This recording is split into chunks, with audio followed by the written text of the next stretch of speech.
Okay, guys, here we go. Final one. Um, so I'm just getting the last set of videos up on YouTube, and I've listened to a couple, and I literally cannot stand listening to my own voice, and I think it's getting worse as the night goes on. It's just about midnight here, and I'm getting these done because I think they're shutting campus down completely to all human beings in the next 24 hours. So I'm trying to get these done. So I apologize if my voice sounds terrible, but we're going to power through here for our last lecture. I call this one Final Points. It's the last few topics that I'd like to cover with you guys, and you can see those topics listed here. Our two big goals, really, or big takeaways, are creating a monthly investment plan and withdrawal strategies. Those are really the last two big things we have to talk about. Okay, so here we go.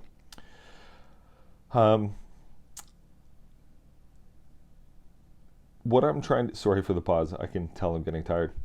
What we're trying to do here is answer the question, how much do I need to invest every month to hit my goal? Okay, that's what I'm going to show you here. It's a 6-step process. And I'm going to walk you through them as best I can. I know this isn't the ideal medium. It'd be better in class so you can ask questions, but if you do have any questions, make sure to get them on the forum. I'll try to do this as simply as I can. Okay? So the 6-step process is here. Step 1, how much monthly income do you want to spend after tax in retirement? Determine that amount before tax, because we have to take income taxes into account. Take inflation into account is step 3. Step 4 is divide by something we call the withdrawal rate, which I will show you shortly. Step 5, this is an easy one. Determine how many years you have left to save before retirement. And step 6 then, just do the math and figure out how much to invest each month. So, step 1, how much do you want per month?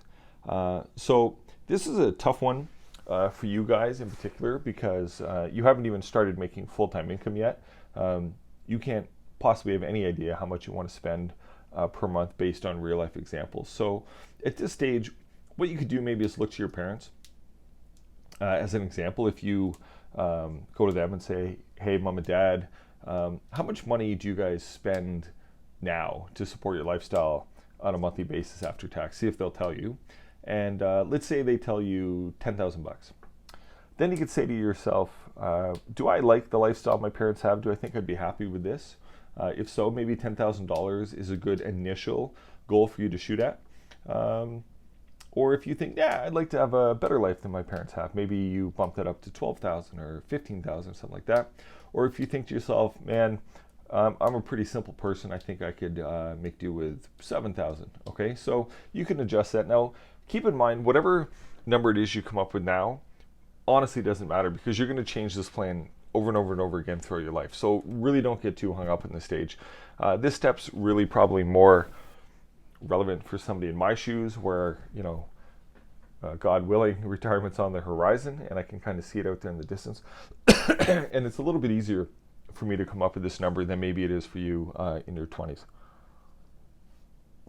So what I would say to somebody if I was coaching with them is think of your current living standards and ask yourself, do I want the same in retirement, more or less? Okay. So I'm going to use myself as an example to show you how this works. Excuse me. So currently my wife and I take home after tax right around $12,000 a month. Okay. We sat down and we looked at our budget. We looked to see what we spend $12,000 a month on. And we said to ourselves, how much do we think we would like to have to spend in retirement? Now, in retirement, you lose a lot of expenses. So the huge amount of money we put away in investments every month would be gone, for example. So that's a big one. All the money we spend on childcare every month, which is about $1,700 a month, that would be gone. And you know, if we factor that in and adjust our budget, and then we add in some more spending for things like trips and vacations we want to take and hobbies and stuff like that, we've decided that $10,500 a month, $10,500 a month would be a pretty good spending goal for us. If we had that to spend, we think we would have a really enjoyable retirement. Okay, so that's the number I'm going to use for this example. Now, assuming Canada Pension Plan still exists 20 years from today, in the same form that it does now, my wife and I can expect to earn a combined total of $2,352 a month in, oops, that's supposed to be a P, Canada Pension Plan benefits, which is approximately $1,646 a month after tax. And I just used an online tax calculator and estimated our tax rate to be right around 30%. That's what we think anyway.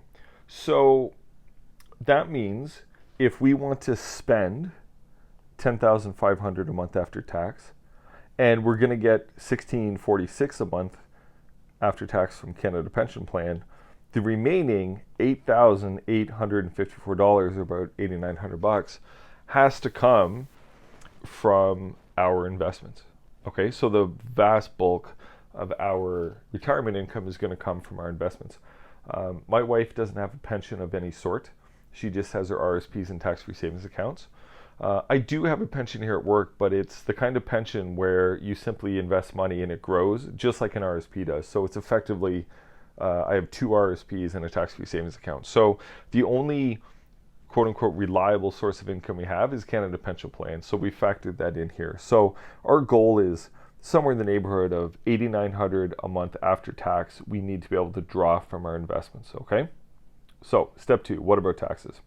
So if we need to draw $8,854 per month after tax, which I came up with on the last slide, we have to ask ourselves, well, how much money is that before tax? Because remember, when you pull money out of your RSP, you have to pay tax on that, right? So again, it's kind of hard to know what our tax rates are going to be, because who knows what the tax brackets are going to look like in 20 years, or the tax rates are going to look like in 20 years. So we just have to guess, and everybody has to guess, right? So we're going to guess based on what the tax rates are today, and should there be any major changes to the tax laws along the way, we'll simply revise our plan. Okay, so I'm going to use that 30% number because I think that's a pretty close estimate of what our tax rate will be then.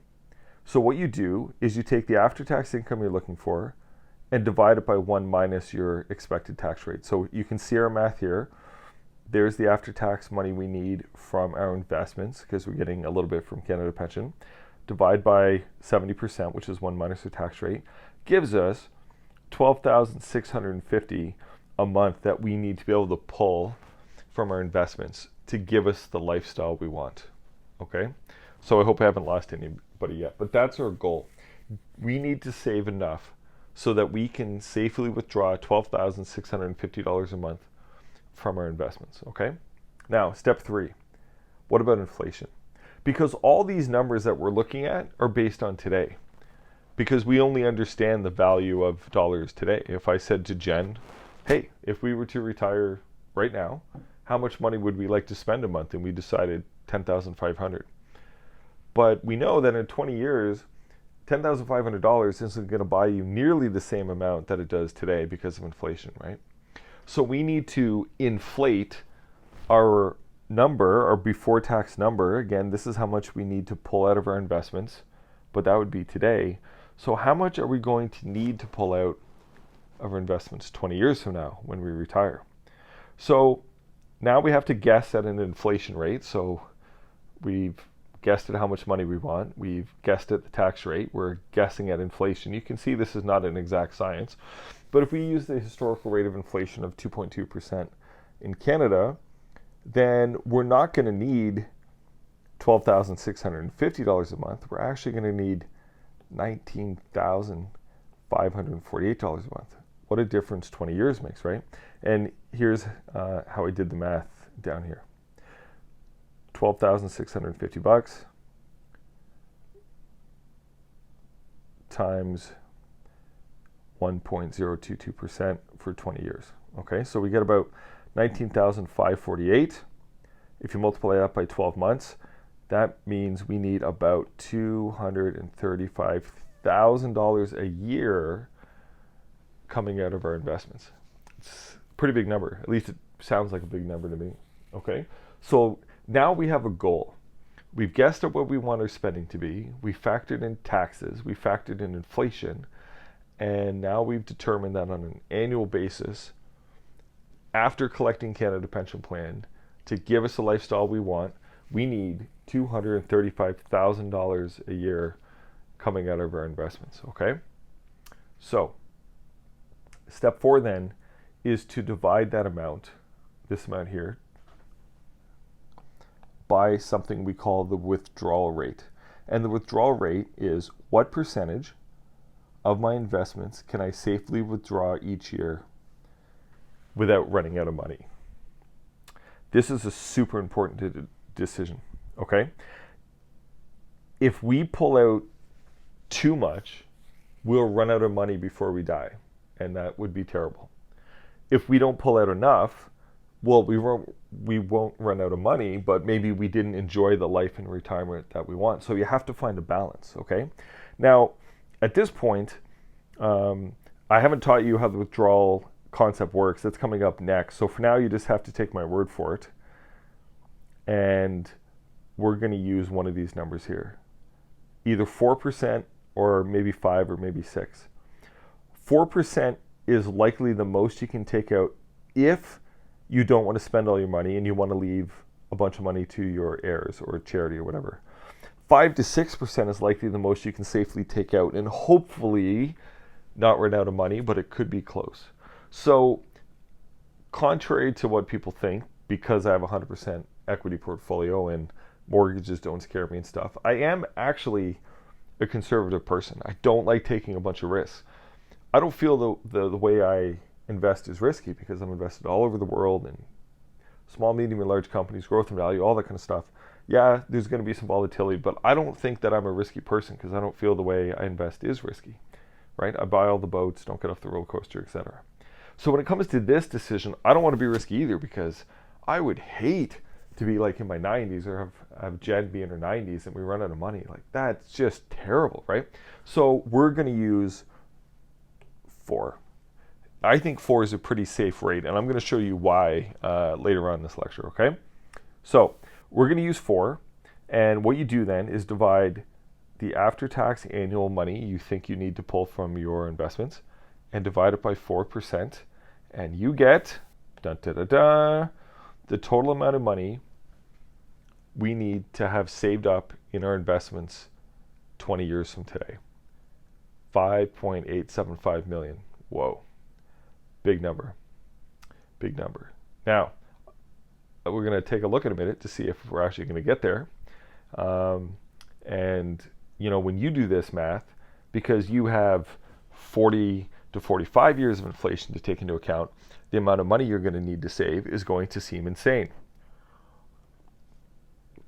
But I promise you, if you guys start young enough, if you start in your 20s and invest a good amount and work through this plan on a yearly basis to make sure you're on track, you will easily hit that goal, okay? And I'll show you in a calculator in a few minutes to prove that to you. So Jen and I are trying to save just shy of $6 million.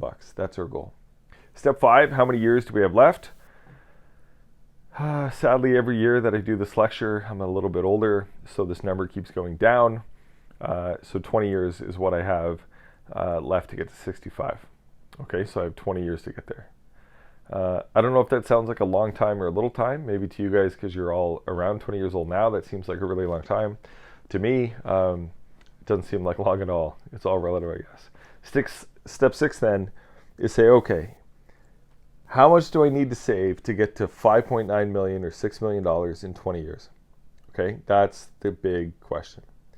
Now, in I think our last lecture in class, when we were looking at the historical rates of return of asset classes, we looked at what S&P did and small cap did and small cap value and all that kind of stuff. And you sort of saw where I came up with the rates of return I use in class. And I told you in that class, we plan using an 8% rate of return. That's also conservative in my mind. Okay, for an all equity portfolio, getting an 8% return I think is very realistic. We may get more. We may get more. That ultimate buy and hold portfolio that I use, portfolio 7, at least historically, got over 11%. I think it was 11.65 or whatever the number was. We're planning on 8. That's almost 4 whole percentage points less than the historical average. Why? Because I would rather save too much, and overshoot my goal rather than not save enough and run out of money. Okay? And I'll also remind you, my personal goal, and all of this comes down to goals, right? Personal finance is all about goals. I have a special needs daughter. She's never going to work. She's never going to earn a dollar in her life. And we need to leave her everything that she needs to survive when we're gone. So we have a goal of hopefully leaving her a giant amount of money that my son can manage for his benefit and hers as well. So we've got some pretty aggressive goals. So if we plan using 8 and save too much, quote unquote, it's never too much, because it just means we get to leave that much more for my daughter's care. Okay, so my current pension, RSP, and TFSA accounts, and by mine, I mean my wife and mine, as of March 18th, which was 6 days ago, totaled $826,000, a little bit less as of today. A couple of weeks ago, it was 1.1 million, but hey, the markets are going down right now. Every month, we put $2,700 into our RSP and TFSAs, and an extra $1,158 goes into my pension at Western.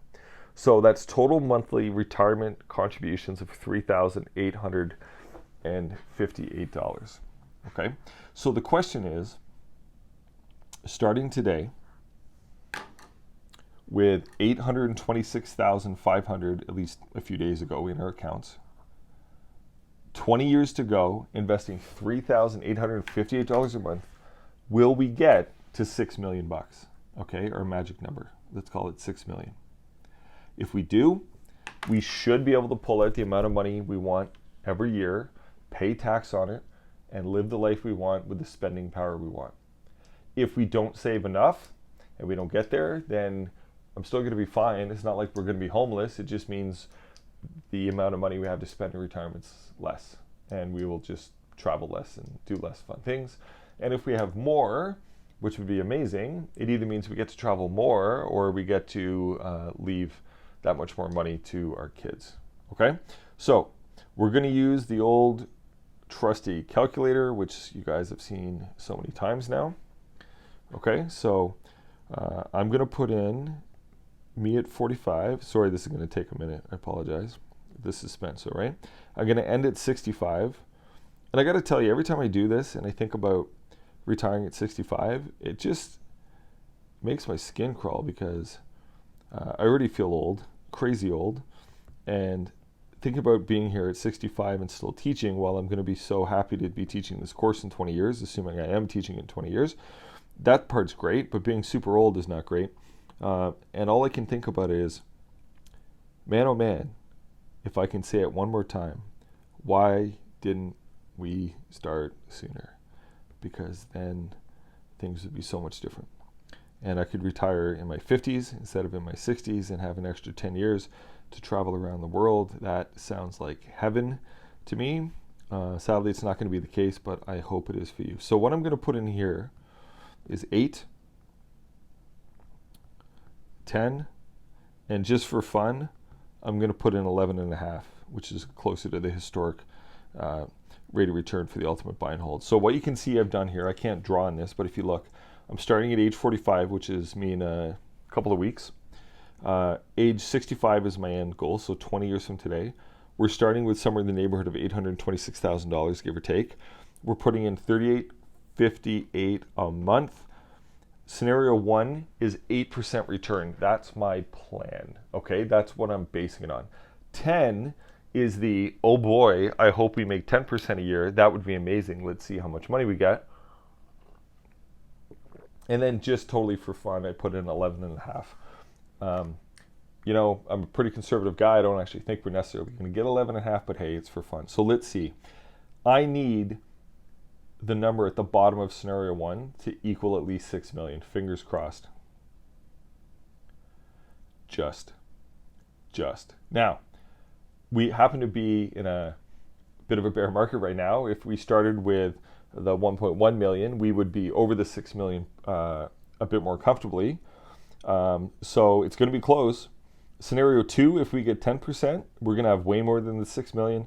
And if we get 11.5%, which who knows if we could or will, we'll have double what we need, and then life is just marvelous. But we're probably realistically somewhere between scenario 1 and scenario 2. Okay, so just for fun, if we hope the stock market snaps back pretty quickly once the world figures out how to solve this virus problem. You can see that there's a bit more comfort there, but not much, right? And why isn't there that much? You could say, well, maybe our spending goals are too aggressive, and honestly, I don't think they are. Really, we're not exactly going to be, yachting around the world or anything. We're just going to be taking a few trips. It's not going to be a lavish retirement. It'll be good and comfortable and wonderful, but not opulent, to say the least. So why isn't it more? And yet again, and maybe the last time I'll say it, but it bears repeating, we started too bloody late in life. We're going to have a fine life, and we're going to leave money for kids, and I think my daughter's going to be taken care of, but, we're cutting a little close, and I really wish we weren't. And for you guys, I can't stress enough how important it is to start taking this seriously early on in life. Okay, so that's how you do a plan, and your parents can do that. It's not super complicated, okay? Now, just to hit again on how conservative this is, here's a couple of points. I, back in one of the earlier steps, assumed that all the income we took out is taxable. But we know that's not true, because at least some portion of the money coming out of your investments are coming to your TFSA, right? And there's no tax on that. So the numbers that I calculated are like extra conservative, right? And I also ignored old age security, because who knows if it'll be clawed back, who knows if it'll exist in 20 years. But if we get old age security, that's a little bit more income for Jen and I to have, so that would be nice. But I ignored it. Why? To be conservative again, to make sure I save enough. I don't want to rely on old age security. And again, I use 8%. So I build in 3 layers of conservatism, because it's really more important for us to save too much, and it would be really, really bad if we don't save enough. So I think doing the plan this way, while it's not perfectly exact, because we ignore the TFSA being tax-free and we ignore old age security. If you went to a financial planner, they're going to do something more sophisticated for you. But again, this is going to force us to save a little bit more, and that's not a bad thing. It's almost impossible to find somebody in life that says that they regret how much money they save for retirement. Every now and again you can, but most of the time people are glad they saved what they did, and most people, like the vast majority of people, wish they'd saved a whole lot more. So it's pretty rare that you save too much. Okay, one other thing I want to show you before I move on is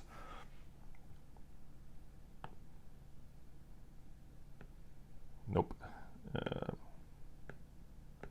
Okay. So let's say this is how much money you have in investments, and this is your age. Okay. At 65, for me, for you guys maybe in your 50s, you retire and you have a certain amount. And people are worried about running out of money, and that's a good fear, right? But if you save a lot, and Jen and I are doing, we are saving a lot, certainly more than the average Canadian, and you guys will. You save a lot, in those first 10, 15 years, while you're still somewhat young and somewhat vibrant, you're going to spend a fair amount of money, and you may even see your investments dip because you're spending maybe faster than it's growing, stuff like that. But you know what? There comes a time in life where you finally just slow down, and I don't know if it's 80 or 85 or whatever. But we all know that there's a time in life where you're not traveling like crazy anymore, and you're not golfing and doing all your hobbies. You're just kind of taking it slow. When you finally hit that point, your spending is just going to plummet. And you can read about this online. They've done studies and stuff, because people just stop spending money because they don't have anything to spend money on. They're buying little food and they're paying their bills and stuff, but they're not buying new cars, and they're not traveling, and they're not doing whatever, right? So when this happens, because the spending decreases so much, they're leaving more money invested, and they start seeing their wealth actually starting to skyrocket as they get older, which is great. So I only bring this up to say, it's probably okay to maybe overspend a little bit in these first years of retirement, because you're going to slow down, and as long as you keep living a little bit, you should see your wealth climb quite a bit in those last years, because you're really not spending that much money. Okay. So I'll remind you that most people retire because they have to. That's what the study shows, not because they want to. Either their health makes them retire, or they get squeezed out due to ageism at their job. They get rid of them because they're expensive, and they hire young people that are cheaper. So that's another reason why it's good to maybe save more than you quote unquote think you do, because that plan that I laid out for Jen and I has one really big flaw in it. It assumes we're both working for the next 20 years. That's a really big assumption, and it's not for sure. It's not for sure. What if all education moves online? And I'll talk about that in a little bit. It might. I could be out of a job, and maybe whatever I do for my next career, if I have a next career, isn't as lucrative, or whatever the case. Or what if one of us has some major health problem and we can't work anymore, and our income suddenly goes in half? All of these things are very real, and they happen to people all the time. So when we do these plans, we're always basing them on the best case scenario, like everything's perfect, and things aren't perfect. What if you have a kid that develops some kind of illness, and suddenly you've got to be home with them for the next 10 years and you can't work at all, and now you're down to one income in the household? Things happen all the time. So the more you save early while things are going great, the more comfort you have down the road in case your plans go sideways, and plans go sideways all the time. I'm on contract here, right? I'm not tenured. All it takes is me saying the wrong thing in class, or some silly thing happening, or they just don't like me anymore, or whatever the case, and I'm gone. There's no reason that my contract would necessarily be renewed. So there's no for sure things in life. I've been laid off from work. My wife's been laid off twice, and we're both professionals. It's a cruel world out there. You just never know. So all that being said, it really, really doesn't hurt to save more when you're young, because it just means you have that much less to save when you're older. Okay, moving on. So you guys should make your own plan. Take your best shot at things like how much you want to spend, inflation rates, rate of return, taxes. Just guess like crazy, because you're going to renew this plan once a year, and your guesses will get more and more refined the older you get. Okay? All right. Now let's explore this thing called withdrawal rates, and I'm going to warn you in advance. This is our last heavy topic, and I'm going to show you some charts. When you first see them on the screen, your eyes are going to roll in the back of your head, but they're not as scary as you think. Earlier, I talked about using a 4% withdrawal rate. Now, before I show you these tables, for those of you that go on to read more about personal finance throughout your life, you're going to come across this exact term, the 4% withdrawal rate. Because a bunch of years ago, some PhD at some university, I don't remember who off the top of my head, did a study and said that a reasonably balanced portfolio between stocks and bonds should be able to grow enough to withstand having 4% of it taken out every year, and you won't run out of money. But that was a long time ago, when bonds paid some pretty good interest rates. So now all the articles say the 4% withdrawal rate is broken, and there's no way that you're going to be able to take 4% out of your portfolio. And I want to show you when that's true and when that's not true, because I really get angry at these articles, because they write them because they're clickbait, and they make you read them, and the authors bury one sentence in the article that's really, really important, and they gloss over it like it doesn't matter, and it just drives me nuts. So I just want to show you that here, okay? And again, this withdrawal rate decision is insanely important, because if we get it wrong, we will run out of money before we die, and that's bad. We really, really don't want that to happen.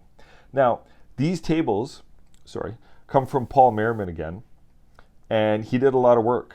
Okay, I told you there's a lot of numbers here, okay? Just bear with me. So Paul, bless his heart, did all this work for us and all this research based on actual numbers, okay? And what this table is based on is that ultimate buy and hold portfolio, number 7, that I showed you in the last video, okay? So what he is doing in this first table is saying, let's pretend back in 1970, so the same year the ultimate buy and hold portfolio started. Let's see if I can get a highlighter going here. In 1970, we are starting with $1 million. Okay.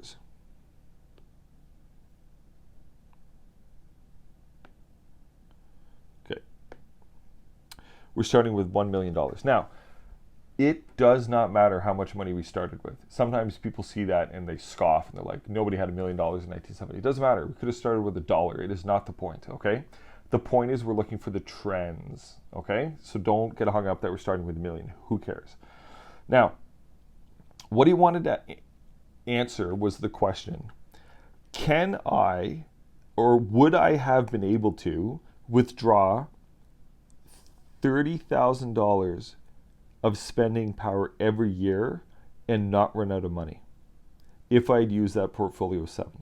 This is what we call the 3% withdrawal rate. 30,000 divided by $1 million is 3%. Okay? Now, this first table is using a 3% fixed distribution. This is important. Fixed. What does that mean? So I want you to pretend that this couple, whoever this is, on January 1, 1970, retired. So the only money they had to rely on was this $1 million. Okay? That's their scenario.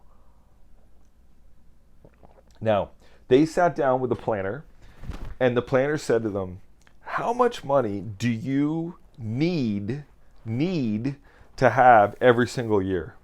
And they said $30,000 before tax. So the planner said, so you must be able to spend $30,000 in 1970 to meet your needs before tax. And the couple said yes. And then the planner said, well, how much money are you going to need in 1971? And the couple said, the same amount of money. We need to be able to buy the equivalent of $30,000 in 1970 dollars. Okay? Because remember, money loses value over time due to what? Inflation. So what the planner did for these guys is say,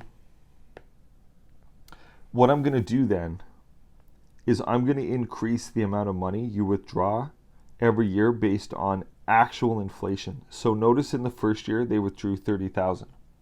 But the next year they withdrew $31,645. The next year they withdrew $32,708, and the number keeps going up by inflation. So the couple doesn't ever actually get more money to spend because they're spending the same amount every year adjusted for inflation. I hope that makes sense. That's why we call it fixed. The amount they withdraw is fixed at $30,000 or 3% adjusted for inflation. That's what a 3% fixed withdrawal rate is. Okay? I hope I haven't lost anybody at this point. If I lost you, rewind and listen to that again because it's important. Okay? So this is showing us a 3% withdrawal rate adjusted for inflation. The question was, if I had a 100% bond portfolio, would I have run out of money? If I invested all $1 million on January 1, 1970 in a 100% bond portfolio, and I needed to withdraw 30% a year, increased by inflation every year, would I have run out of money? So we go down the table to the end of 2017, and the answer is no. We would not run out of money. We are happy. Even with an all bond portfolio, which is pretty garbagey of a portfolio if you ask me, because we are only withdrawing 3%, we didn't run out of money because we're not taking very much out. The bond portfolio was able to make enough income to allow us to take that money out. So then he said, okay, well, just for fun, what if we added 10% stocks and only 90% bonds? Or what if we had 20% stocks and 80% bonds? And what if we went all the way up to 100% stock, which is portfolio 7 on the ultimate buy and hold? How much more money would we have had? So we go all the way to the bottom and notice as you follow along, every time you added 10% more stocks, your wealth just went up and up and up. And will you look at this difference? With a 100% bond portfolio, you would have had $4.5 million. With a 100% stock portfolio, $172 million. I know, it's hard to believe, right? But we started with $1 million, and we let it go for 1, 2, 3, 4, almost 5 decades, almost 50 years of growth. That's a long time to grow that money. And again, you might not have a retirement that is that long. So maybe you would have ended, back here where it says only 76 million, but you get the idea. This unequivocally, yet again, is another example to show that over time, a stock portfolio will crush a bond portfolio. There's no money to be made in bonds, especially today. And this period of time, my friends, was back when, for a lot of the years, bonds actually made a whole lot of money. And interest rates were going down, so bonds were also making capital gains, and those days are long over. If we did this table again for the next 50 years, the 100% bond column would probably run out of money. Okay? Probably run out of money. Now, what else can I show you? The S&P 500 did okay. Sorry, that wasn't very good. The S&P 500 did okay, but way less than the diversified stock portfolio because you got to add small and you got to add value, right? So we can use this table to show again stocks blow bonds out of the water. The more stocks you have, the more wealth you should end up with over time. And diversification is better than the S&P 500. Okay, so that's takeaway number one. I guess the other thing too is 3% fixed withdrawal seems pretty safe because it's such a low amount. Now, I'm erasing this because I want to show you one more thing before we move off this table. Okay? Oops. Right. I'm going to zoom in here for a second. I want to look at the 100% stock column because that's where I'd like us to be, or 80-20. So somewhere in this range is where I think we should be for retirement, okay? It really depends how much money you have going into retirement. I'll show you that in a second. So one of these 3 columns is where I think ideally everybody, especially you guys, should be in retirement. Lots of stocks. But for sake of this conversation, we're just going to focus on the 100% stocks, okay? So what I want to show you is that, in 1971, your portfolio went up, but then it went down. Okay, the stock market had a down year. Down, but then it went up again. And notice, by right around here, it had fully recovered. You had gotten back to your previous level. Do you see that? We in this year, I think it's 1972, we had 1.4 million. And then we had some down years, but eventually it climbed back up to 1.4 million because the markets always recover, right? How many years? 1, 2, 3, 4, and a little bit. Do you see that? It took about 4 years to recover. Okay, let's find the next decrease. So we're scrolling down, we're looking for a dip. There's got to be one coming at some point here. So we went from here, it went down. Oh, wow, that took like 1 year and it was back up again. Okay, well, that was short, a little blip, no problem. Okay, so scrolling down, everything, it's going up, it just keeps going up. This is amazing. Oh, here we go. It went down, then it blew way back up again. Wow. So how many years was that? 1, 2. So we've had a 4.5 year period, a 1 year period, a 2 year period. Let's see what year this is. Let's scroll across. 2000, 2001. Oh my. What happened there? The tech bubble. Tech bubble was awful. Like, I can't even tell you how stupid people were at making investments back then. And when the market crashed, we recovered in 2 years. 2 years. Big deal. And life is good again. So now we're going up. Oh my gosh. What happened here? Financial crisis, 2008. Almost got wiped in half. Ugly. Okay?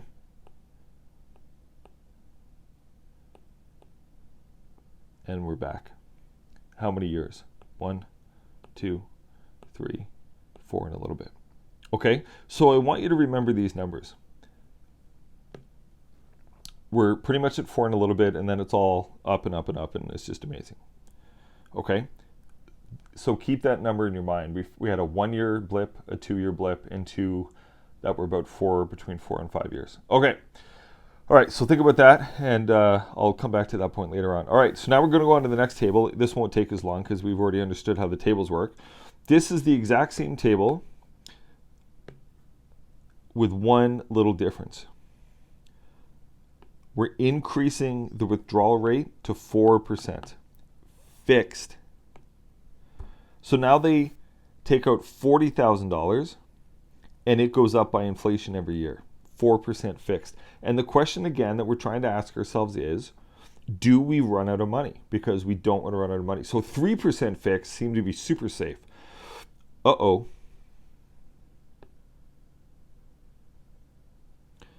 With the 100% bond portfolio, eventually we ran out of money using 4% fixed because the bonds weren't able to generate enough income. And again, this was when bonds actually made some money. If we did this table for the next 50 years, there'd be white space all over the place here because there's too many bonds in the portfolios, not enough equities. Okay, but even historically, 100% bond portfolio didn't cut it at 4% fixed. And going forward, I think you would probably need, I don't know what exactly, at least 30-40% equities to even have a chance of surviving a 4% fixed. Okay, what about 5%? 5% fixed. You can imagine it gets worse, and it does. Look at all this. This is 10% stocks. This is 20.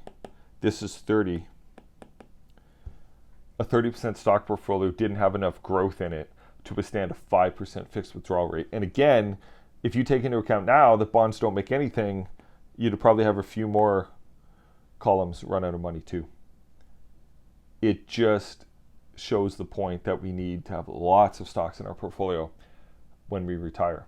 And if you think back to those target date fund concepts that I showed you in a previous lecture, you get into the wrong target date fund and they put too many bonds in your portfolio, they could be doing you a really bad disservice, because we don't need to get that conservative at age 65 because we have like 35, maybe 45 years left to go. And if you guys retire in your 50s, you could have 50 years left. 50 years left that your money needs to support you, right? Be careful with the bonds in your portfolio.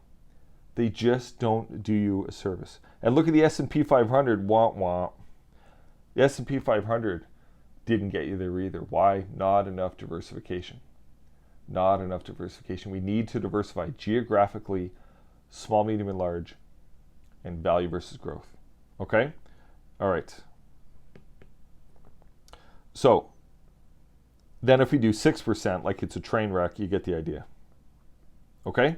So fixed, if you're going to do fixed, 3 or 4% is probably about the most you could possibly do without having any fear of running out of money. And if you're going to do it, you better make sure you have a fair amount of your portfolio still in equities. All right, one more. Now, this one's not going to take you that long to show you because you already get the concept.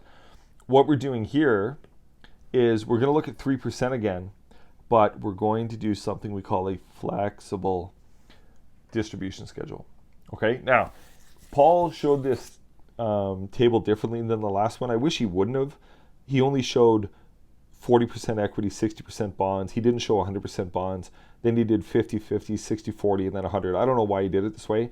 We're just going to focus for now on the 100% equity, okay? Because I want to show you how a flexible distribution works. So what I want you to focus on is in the first year,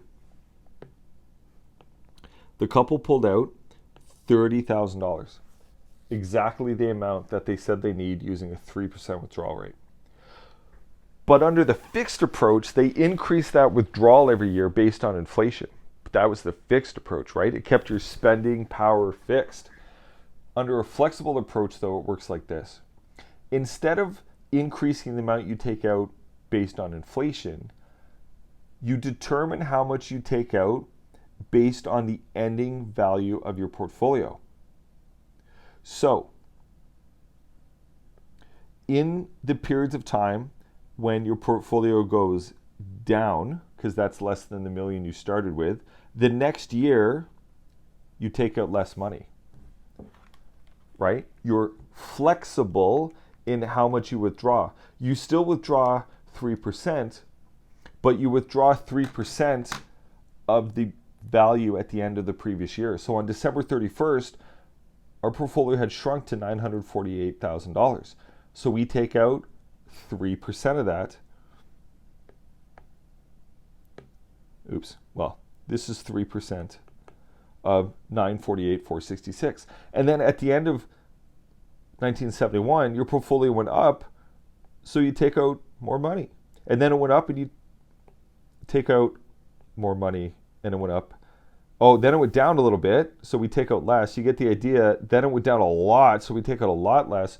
Your portfolio is flexible, meaning the amount you take depends on your balance, not based on inflation. Okay? When you do that, I'm just going to plug my pencil in here. When you do that, we increase the likelihood that we will not run out of money because we're flexible in how much we take out. So in the good years, we take out more, and in the bad years, we take out less. Why does that matter? Because when your stocks go down like they are right now, you want to leave them in there as much as you possibly can to heal and go back up, right? When the market recovers, you don't want to be pulling a bunch of stocks out. So in the years your portfolio takes a hit, you take a little less money out and you leave more actual dollars in your portfolio to grow. Okay, so you'll notice, now we don't have the 100% bond portfolio here. It's unfortunate, but you can see that there's no white space at least. Okay, what we can see though is that the 100% worldwide equity portfolio ends with the most money. Okay, so we ended with 30 million at the bottom of the page there versus obviously the ones with bonds. It's not even close. So what about a 4% withdrawal? Again, no white space. Again, we don't have 100% bonds, but no white space because flexible takes out less money when things go down. And then even at 5% and 6%, you can see that there's no white space. So flexible distribution is safer than fixed, but of course you have to be able to truly absorb a pay cut. If we go back to here again, the first year they had $30,000, and in the story I made up for you originally, I said the couple said that they must have $30,000. Like that was just their needs. It wasn't even their wants. So if they truly need $30,000, they can't actually afford a pay cut in the next year. And that's the problem with the fixed distribution, because you have to keep taking out the money you need to take out to survive, which means your portfolio is going down even more in the bad years because you've taken out a bunch of money. But if you can have a flexible budget, and maybe in 1970 you spend 30,000, and in 1971 you only spend 28, maybe you take one less vacation. Then you can leave more money in for your portfolio to heal, and your portfolio goes back up and you suddenly get another big pay raise, okay? So, and then look at this year with 25,000, you really have to have a flexible budget that year because your income fell a lot, okay? So the flexible distribution is safest, but it also works best when you don't actually need to spend all the money that you're pulling out, right? You have some cushion there. Okay, I know that was a lot. Oops, sorry. Thanks for bearing with me there, but it's important. So I think, in my personal opinion, a 4% flexible rate is a really good target for most people. 4% and flexible. Now, I summarized those tables, and I've got the numbers here. Okay, we have all the fixed percentages at the top and the flexible percentages at the bottom. And what I'm doing is contrasting the ending balance that is left in each portfolio, the total distributions, meaning how much money you got to pull out and spend, And when you add those two together, you get the total wealth numbers. So there's a really big distinction here, and I'm sure you can see it. A flexible approach gives you way more money to spend. So you're going to be enjoying an awesome retirement, but you leave less wealth to your heirs. A fixed distribution approach will give you less money to spend, okay, but you will leave way more money to your heirs. Now, why is that? It's because, take the 3% fix, for example, because it's such a shocking number, right? If you look at the top there, you're only ever taking 3% adjusted for inflation out of your portfolio. But 100% equity portfolio should easily make 8%, maybe 10, maybe 12, but you're only pulling out 3. Your wealth's going to grow astronomically. So somewhere in between these is the balance that you or your parents will want to strike for themselves. 3% fixed is super conservative. It's going to leave lots of money for your heirs, but maybe you're not spending, as much money in retirement as you would like to enjoy, right? And you probably deserve. A flexible approach should give you lots of money. And why do the distributions go up so much under the flexible approach? Is because every time your portfolio goes up, you're pulling out more money to spend, right? So it's a way to enjoy more money in retirement, but you're going to leave less for your heirs. So again, it's really up to you. I think a flexible approach makes sense. Remembering this, if you use a flexible approach between 65 to 80, sure, you're probably pulling out a fair amount of money and you're living a good life. But once you get to 80, your spending is going to drop so much, your portfolio is going to zip way up. These numbers that I show here in the table assume you keep pulling out 4% every year. But if you look at those tables, in year 40 and stuff, you're pulling out ridiculous amounts of money, and nobody that's like 85 years old is going to be spending that much money. Like, it's just insane. So the tables suggest that everything is constant and spending is constant, but it isn't. Spending will go down and you should see your portfolio go way up even under the flexible approach, because at some point you just kind of run out of things to spend money on in life as you get older. All right. All right.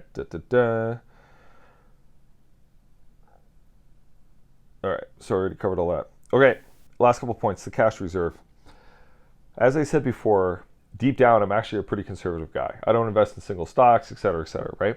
So I don't have the research to show you here, but I invite you to look it up or put it on your to-do list someday to read about on the internet. There's been lots of good articles written. And it talks about the one thing that could really make your retirement suck. And that is a major stock market crash right when you retire or very shortly thereafter, say within the first 1 to 3, maybe 1 to 5 years after you retire. So I want you to imagine that you retired on January 1st this year. You did your plan, you saved $6 million, life is good, you're like, woohoo, you're rubbing your hands together, life is gonna be awesome, you've got your money all invested, and then what just happened in the market happened to you. In 3 months into retirement, your portfolio was down 35%. Oh, right? When that happens, pulling a whole bunch of money out to go spending on trips and vacations and stuff is a really, really bad idea, because now your portfolio is down 35% plus the extra 4 or 5% that you just pulled out to spend. So, and again, you can find lots of stuff online to show you this, but having to go through a major stock market crash right at the beginning of your retirement really, really means there's a good chance you're going to run out of money, because your portfolio takes such a hit that it's hard to recover. Okay, that's the idea. And we call this sequence of return risk. This article is fantastic and explains what I'm trying to tell you about here. And the research shows that most people have to get through at least one major stock market crash to be okay. One, that's your goal. So if you retired at 65 and lived 100, say, you're probably going to see 3 big stock market corrections like we're seeing now, 3, and you just need to get through the first one. Because if you get through the first one, right, your portfolio will have grown enough over the bunch of years to suffer the second and the third one. Plus, again, by the time you get to the second and the third one, you're older, and your spending is going to go down anyway. So it's that first one that really matters, right? That's the big, scary pitfall. So what you do, in my humble opinion, is take a giant portion of your portfolio and for the first time in your life, stick it in cash or bonds when you're retiring. How much? In my humble opinion, 3 to 5 years. Why? Because remember when we tried to figure out how long it takes the stock market to recover? It's usually somewhere between 2 to 5 years. Okay? So me, being a conservative guy, am planning on putting 5 years worth of spending into cash or GICs or short-term bonds or something, or some mix of those in my RSPs and TFSAs when I get close to retirement. Okay, so what I'm going to do is when I turn 60, I'm going to move 1 year's worth of spending out of stocks into cash. When I turn 61, I'm going to put 1 more year in the cash. You get the idea? So by the time I get to 65, I have 5 years in cash. And again, 5 years, because even if the stock market really crashes right when Jen and I retire, we will have 5 years worth of cash that we can spend instead of taking it out of our stock portfolio, because we want to leave our stock portfolio alone to heal during that time period. Okay? Do you get the idea? So a few slides ago, I said in our goal, we want to amass or gather up 5.875 million in our retirement accounts, right? About $6 million bucks. I also said that we want to spend $235,000 a year from our retirement accounts. That means we are going to put somewhere in the neighborhood of $700,000 to $1.1 million in cash. That's me saying it. The guy who all term has been saying 100% stocks, 100% stocks, 100% stocks, this is where it finally changes. I really think it's a prudent move to put at least 3 years worth of cash aside inside your portfolios, right? Earn a little interest on it. You can get a high interest savings account in your RSP and TFSA, or you can put it in bonds or GICs or whatever. Leave the rest in stocks and leave it there until that first big stock market crash. When the stock market crashes, stop withdrawing from your stocks. Leave them alone. Don't touch them. Leave them on the roller coaster and then just start withdrawing the cash. You will see no change in your lifestyle. And after 3 to 5 years, the stock market will be rocketing back up and you're off to the races. And then by the time the next stock market crashes, you're either going to be too old to care or have so few years left to live that it just doesn't matter. You can withdraw from wherever you like. I know that was a morbid thing to say, but hey, it's true. Okay? So, if you do the math, if I'm going to use a 4% withdrawal rate, which I am, and I want 5 years of spending set aside, 4 times 5 equals 20, that means my portfolio will go from 100% bonds to 80% bonds, 20%, sorry. Let me try that again. It's late, I'm sorry. My portfolio will move from 100% stocks to 80% stocks, 20% cash and bonds. Okay? So I'm going from 100% to 80-20. That's the idea. Okay. All right. Now, you saw that my portfolio, at least now with this being at a bear market, is going to be close to getting to that $6 million mark. And if I move cash out of stocks too soon and they don't grow enough, I may not quite get to that 6 million. It really depends on whether I get 8% or 9% or 10 or 11 or whatever, right? So we'll see. I'll make those decisions as I get closer to retirement. Okay? And if we don't quite get there, then maybe, we spend a little bit less in retirement. No big deal. Okay. Last thing, I think this is the last thing, is something called an annuity. Is an annuity good for you? My answer is no, for a bunch of reasons. I'm just going to show you how they work, and I'm going to do it here. If you don't know what an annuity is, now this is not the same kind of, well, it's sort of like, but it's a different use of the word annuity than we used in the math chapter, not in the midterm, okay? So annuities work like this. Annuities are run by insurance companies, okay? and it's an investment that they sell. And let's say they set up an annuity, okay? They're going to get a whole bunch of people to invest in the annuity.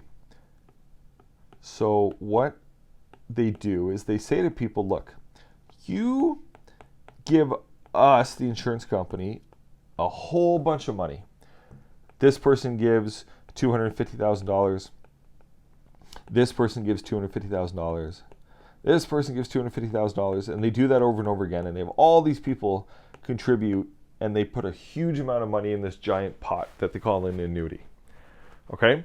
What they promise you then, and there's a million different kinds of annuities, so this is just a general illustration of how they work, is this is Bob, okay? And this is Susan, and this is Tricia, okay? So they all contribute money, and they're all 65 years old, and they're all retiring. What the insurance company does is take their lump sum of money, $250, and then start giving them monthly paychecks. Okay, maybe they're going to give them $800 a month. Okay? And Bob gets his $800 a month every month until he dies at age 85. Okay? Now, what Bob has effectively done then is saved up money his whole life, and then given it to the insurance company to turn his giant lump sum back into a paycheck, a monthly paycheck.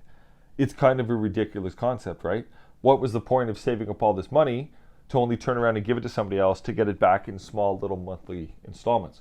And the reason is most people are very used to living their life on monthly installments like paychecks, and they're much more comfortable doing it that way.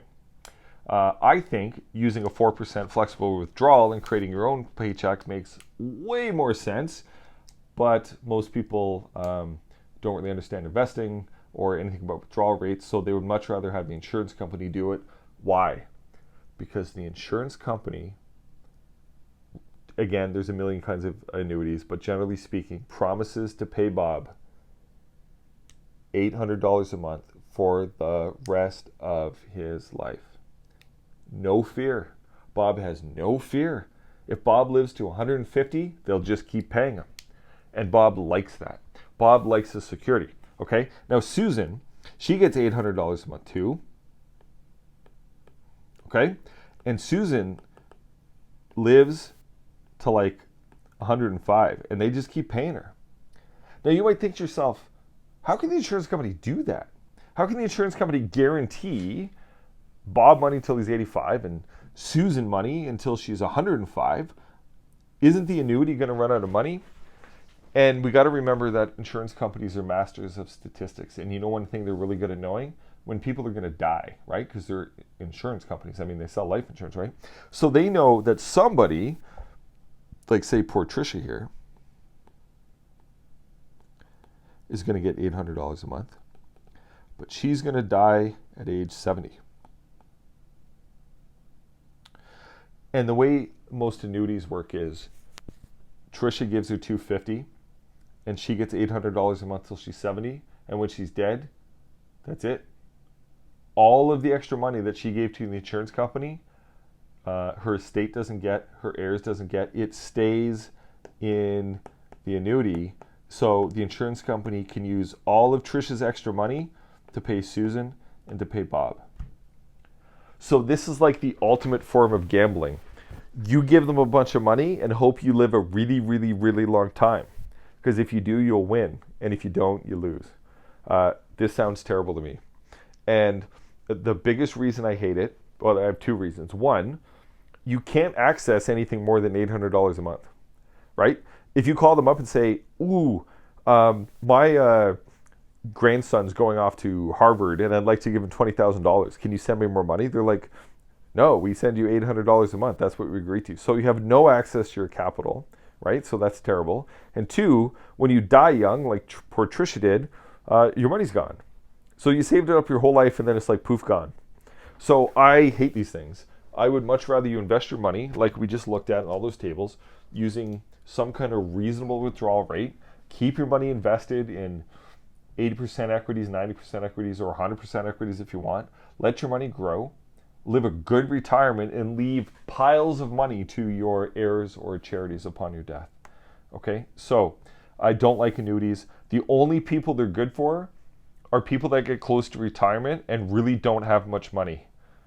Maybe an annuity is good for them, so they have some guaranteed income that they can put together with Old Age Security and Canada Pension Plan and hopefully have enough money to eat during retirement. I'm not being facetious. It's really only good for people that are very close to not having enough. But you guys should be rich. Don't buy these things. I don't like them. Okay. So this would be the point in the lecture where I would say the course is effectively over. Now we could all relax. And I would do this part of the lecture, which is way harder to do in a fun manner over this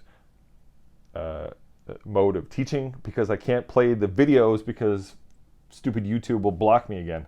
So what I would do here is say I want to talk about this concept called exponential technology, and I'm going to talk about it, and I invite you to click around on the videos because they're just awesome. I mean, they're just freaking amazing, okay?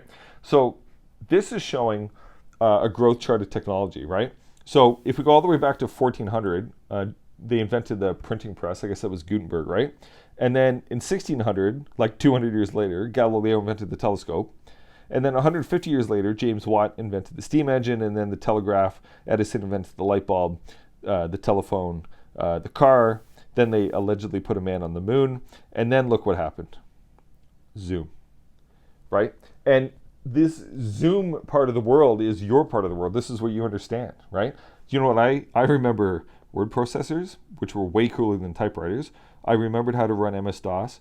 And I remember when Windows first came out, and I remember the invention of the internet, which was freaking mind-blowing, right? I can't literally say anything to help you understand what the world was like before the internet, but it was a scary, dark place. So anyway, you've seen this, and the technology just keeps coming faster and faster, right? Like, it's insane. And now we've got artificial intelligence coming. So, as technology continues to change, it has the power to both create and literally erase fortunes, which is why this is relevant to a personal finance class. So, who's benefited from all this technology? Twitter, Instagram, Netflix, Pandora, NerdWallet, Uber, right? Awesome. Love Uber, Airbnb, PayPal, eBay, Facebook, Walmart, Amazon. You get it, right? Huge. These companies made it. Microsoft should be on here. Apple should be on here. I don't know why I don't have them on here, but you get the idea. Huge fortunes made. Just huge, right? Look at how rich Bill Gates is. Who's been hurt? Oh, man. Well, the oil industry got literally decimated when they invented fracking. That was a technology. The guy that invented fracking, I heard a podcast with him. He did an interview. It was amazing. He was working for an oil company. He was sitting in a field watching an oil well go up and down, if you've ever seen them, right? Like the drill thing going up and down, up and down. And he's eating a ham sandwich, having his lunch. And the whole idea of fracking and horizontal drilling just snapped into his head. And he invented it while eating a sandwich, while looking at a hole in the ground. And instead of patenting it, he went and told his boss. And the guy could have been literally the richest man in the world today, but instead he told somebody a secret and didn't get to benefit from it. But whatever, this dude's idea while he was eating a ham sandwich literally obliterated the world oil industry, right? It's unbelievable. Oil went from like a super high price to a super low price and changed fortunes overnight to a level that is hard to understand. So oil companies, some of them made fortunes because they could capitalize this. Some of them got hurt because oil prices dropped like crazy, like the Canadian oil sands did not like the invention of fracking, right? All the real estate that went down in Fort McMurray and all this, really, really bad stuff. So it helped some people, hurt some people. But all the companies that use energy, like oil and gas and so forth, to power their companies, that was a huge win for them, right? So there's always winners and there's losers.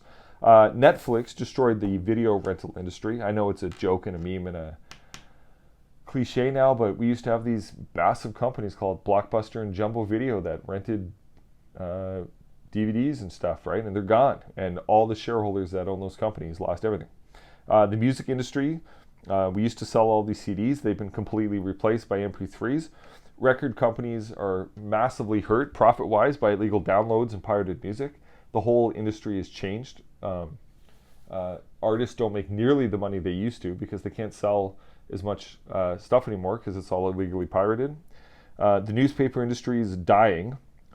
It's not dead yet because governments keep propping them up, but online media is destroying it. Bookstores are still going strong somehow. It's kind of hard to believe, but they are. We'll see how long that lasts. So the question is, who's next? Okay, let's talk about taxis. Uber and Lyft, which are awesome companies, I love Uber, have destroyed the taxi cab industry.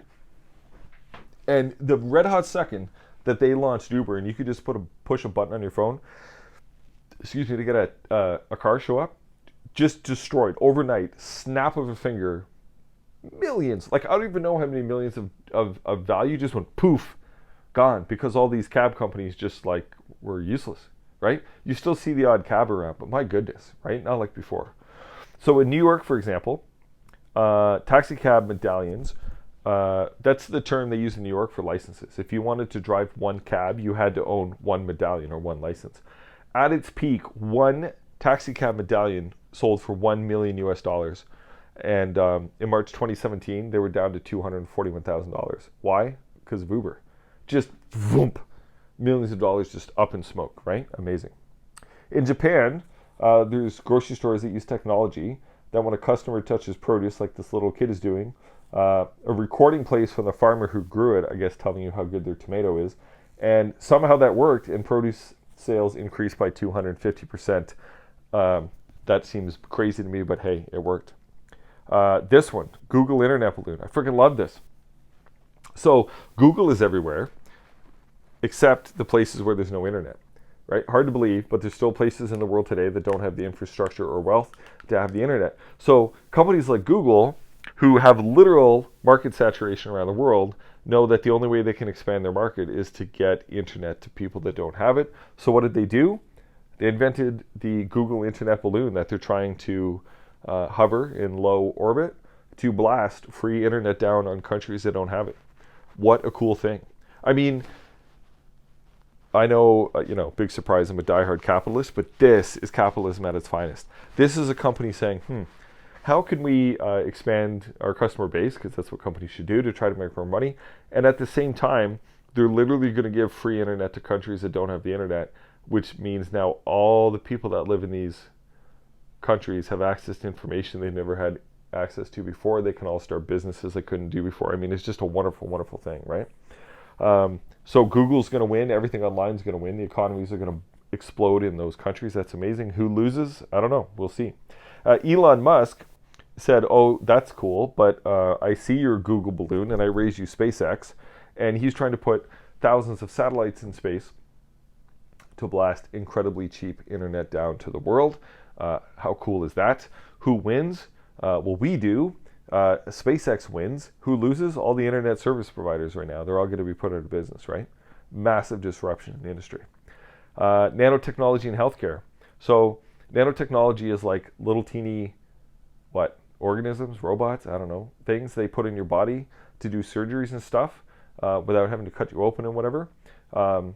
Apparently this isn't that far in the horizon. I know it sounds like Star Trek or whatever, but I had a student who, in this class a few years ago, father was a heart surgeon, and the father told the kid that he was pretty sure he was going to be put out of business before he retired because of nanotechnology. They were going to find a way to do heart surgery that didn't require him, the surgeon, to do it anymore. It was all going to be this kind of technology. Crazy.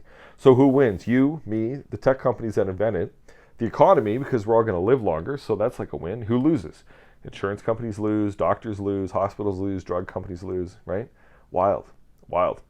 So here's an example. Here's a video I want to show you. Watch this video, prepare for your mind to be blown, and see what they're inventing already. It's just mind-blowing. Self-driving cars, oh my goodness, right? These things are on the road. There's already self-driving transport trucks. It's not widely mass-produced yet. They're still working out the bugs, but it can't be that far down the road. Who wins? The car companies that harness this technology, right, like Tesla and others. Who loses? Oh my goodness, insurance companies, because we're not really going to need collision insurance anymore. Think about that for a second. Lawyers like my wife are going to be out of a job because she practices law when people run into each other and sue each other, and that's not going to happen anymore. Auto body shops won't need hardly any of them anymore because there won't be accidents, and truck drivers will all be out of work. right? It's a big fear. Who else wins? I don't mean to get too far off on a tangent here, but they think that if there's self-driving cars and they put that together with Uber, people won't even need to own cars anymore.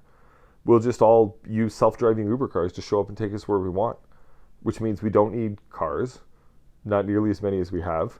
We don't need driveways on our property. We don't need garages. We don't need parking garages in cities. Like, the domino effect is insane, right? All right, online education. So my wife's job got eliminated by self-driving cars. And I'm telling you, she's going to work for another 20 years. I don't know. Do we think they're going to perfect self-driving cars in 20 years? I hope not, so my wife can keep working, but I don't know. They probably will. Okay, online education. Already in the States, there's these things called MOOCs, Massive Online Open Courses. They are free courses put on in a variety of subjects by Nobel Prize winning professors in economics and finance and so forth and so on. So you can take a finance class, an economics class, and science and medical classes put on by like the best of the smartest of the brightest for free, right? For free. You could take a finance class from a Harvard professor. You could take computer science from an MIT professor, right? The best of the best for free. And if you want, you can just pay a small fee and write the exam and get credit for that class. No tuition. Crazy. And if this takes off, which it might, right? How many professors do you need teaching personal finance? One. The best one. Probably not me, right? Somebody in Canada will be the best. They will create all the courses, and everybody across Canada will take that class online. Who knows? Maybe for free. And everybody else, we're to work. So incredible. So am I going to be doing this in 20 years to make it to that 65 goal with my $6 million? I don't know. MIT has developed a camera that can look around corners. I don't know what to do with that, but that's just cool, so I put that in there. 3D printing is out of control, the stuff they can do with it now. This company here can use 3D printing to create parts that can go in jet engines. That's how precise they're making these parts now, right? Wild stuff. Scientists have created this foamy cement stuff. It's the white stuff here in the picture that can be injected into broken bones to heal them or to stop osteoporosis to allow old people to live longer. I mean, crazy stuff, right? This company here, I think they're Russian, Ukrainian, my apologies, has created a safe and reliable way to transfer electricity to a device that is up to 17 feet away without the use of wires, which means you could just walk into your house and your phone could start charging. That's Star Trek at its finest, right? That's amazing. This company here has created technology that you can turn your car into a Wi-Fi hotspot with internet faster than what you can get at home. Cool. I don't know. This is weird. Northwestern University was able to create concrete without water using material commonly found on Mars. So I guess they're trying to figure out how to build buildings on Mars. Wild. I love this one. Penn State, another university, has determined a way to notice disease, contaminants, and explosives from molecules in the air. So you can read about this online. I think they use spinach somehow. I'm not kidding. I'm not trolling you right now. This is real. They use spinach. I think it was spinach or something. And they created some kind of test that if disease contaminants or explosive contaminants come in contact with the test, it immediately alerts it. And they're trying to create this and figure out a way to produce it en masse. And if they do this and they have these sensors all over the place, they're going to eliminate terrorism, right? Because nobody can have an explosive. The alarms will go off instantaneously. I mean, this is mind-blowing stuff, right? In Ethiopia, they created these cool-looking things to suck water out of the air. So they have water collecting overnight to help combat drought, which is a big problem there. They created this robot here to inject pesticide onto the plants in a super, super precise manner. So instead of blanketing the whole field in pesticide, which isn't good for like the ground or water or anything like that under the ground, they use these robots to shoot just a teeny tiny amount of pesticide at a weed that the robot can identify. So check that video out. I mean, this is amazing, right? Also notice there's no human being on this. There's no farmer in a tractor. It's just a robot running around, right? So bees. This is wild. Honeybees have been declining in population due to pesticides to a dangerous level, and we need bees to pollinate the earth, right? So they're legitimately, again, check out this video, it's crazy, creating robotic bees that will run around and pollinate things in case we run out of actual honeybees. They're not quite there, it's not quite perfected yet, but this is crazy stuff, so check out the video. You could see if we were doing this in class right now, we would be watching video after video, but they're fun. This one, check this out. This little reactor thing that looks like an Xbox has algae in it, and it can suck carbon dioxide out of the air more efficiently than trees. If we can figure out how to bring this on scale, cost effectively, it could like end global warming. Cool stuff. Big robots. Watch this one. This is some robots that can lift insane amounts of weight, which means in industrial production, robots are going to do all the work and we don't need humans in the factories anymore. Crazy stuff. Blockchain. So blockchain is the record-keeping system behind Bitcoin and other cryptocurrencies. It's already being used in business. A company, I can't think of the name right now, did their IPO using blockchain instead of a brokerage house. So brokerages are probably not going to be doing that kind of work much longer in the future.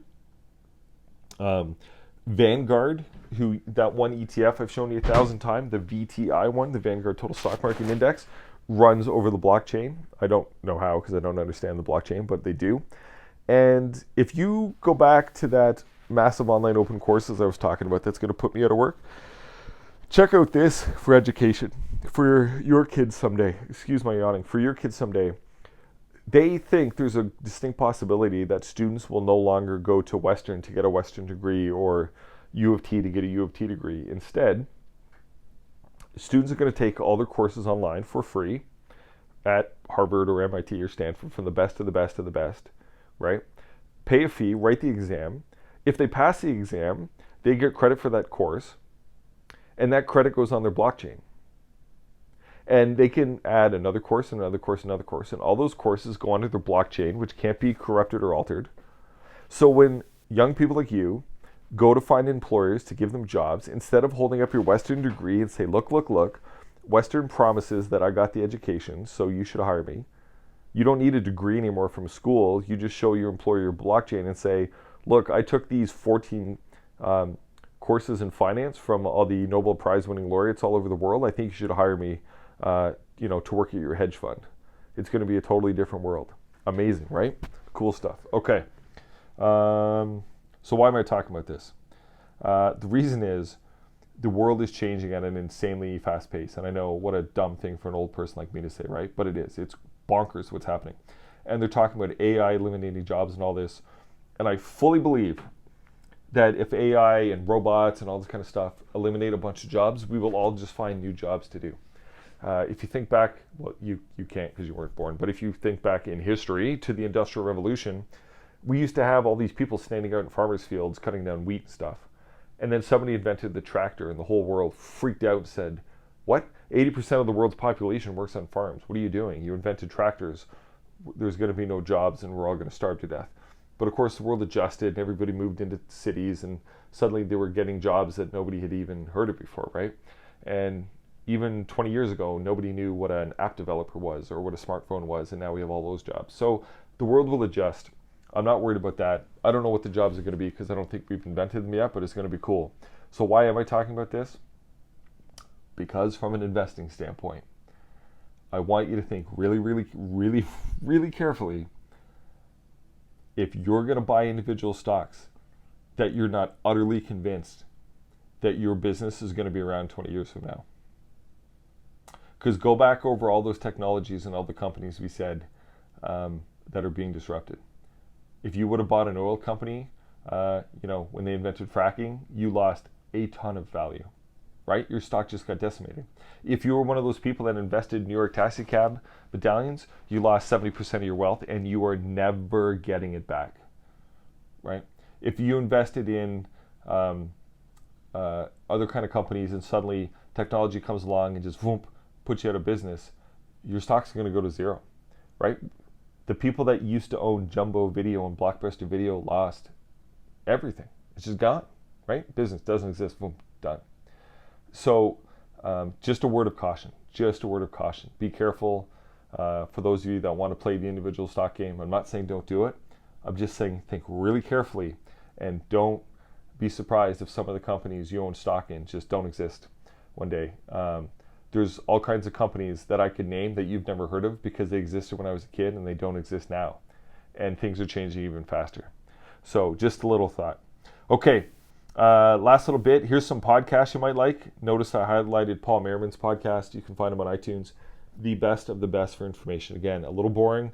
I love Paul, but it's a little boring. There's no glitz, no glamour, but the information is the best on the internet. Okay, so I really encourage you to look at that. Here's a bunch of other ones I like that you can check out. Here's some books to read. I've talked about them all before. And where do we go from here? My door is always open to you guys. Anytime. I don't care if it's 10 years from now. If you're out there in the real world and you have questions, send me an email. If I'm still here, I will take your questions. I'll have the same email address. So keep it handy. If you're on campus 2 or 3 years from now and you have a question, swing on by. I could talk about this stuff forever, as you probably have noticed. Okay? So keep in touch. If you've enjoyed the course, please spread the word so we keep filling it up with lots of eager students. Sorry our year got so disrupted. It was a real shame, but I really enjoyed having you guys. Take care.